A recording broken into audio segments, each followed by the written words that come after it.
رسول کی بیماری کا زمانہ۔ حضرت عائشہ صدیقہ فرماتی ہیں کہ جب رسول کریم صلی اللہ علیہ وآلہ وسلم بیمار ہوئے اور آپ کی بیماری زیادہ ہو گئی تو آپ صلی اللہ علیہ وآلہ وسلم نے اپنی دوسری بیویوں سے اس بات کی اجازت لے لی کہ آپ کی تیمارداری میرے ہی گھر کی جائے۔ انہوں نے آپ کو اجازت دے دی۔ ایک روز رسول کریم صلی اللہ علیہ وآلہ وسلم دو آدمیوں کے درمیان سہارا لے کر گھر سے نکلے۔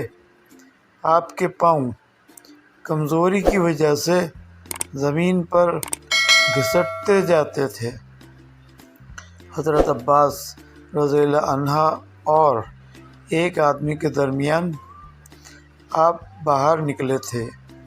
عبید اللہ راوی حدیث کہتے ہیں کہ میں نے یہ حدیث عبداللہ بن عباس رضی اللہ عنہما کو سنائی تو بولے، تم جانتے ہو دوسرا آدمی کون تھا؟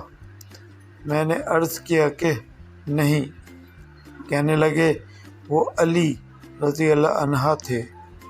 پھر حضرت عائشہ رضی اللہ عنہا بیان فرماتی تھیں کہ جب نبی کریم صلی اللہ علیہ وآلہ وسلم اپنے گھر میں داخل ہوئے اور آپ کا مرض بڑھ گیا تو آپ نے فرمایا، میرے اوپر ایسی 7 مشکوں کا پانی ڈالو جن کے سربند نہ کھولے گئے ہوں، تاکہ میں سکون کے بعد لوگوں کو کچھ وصیت کروں۔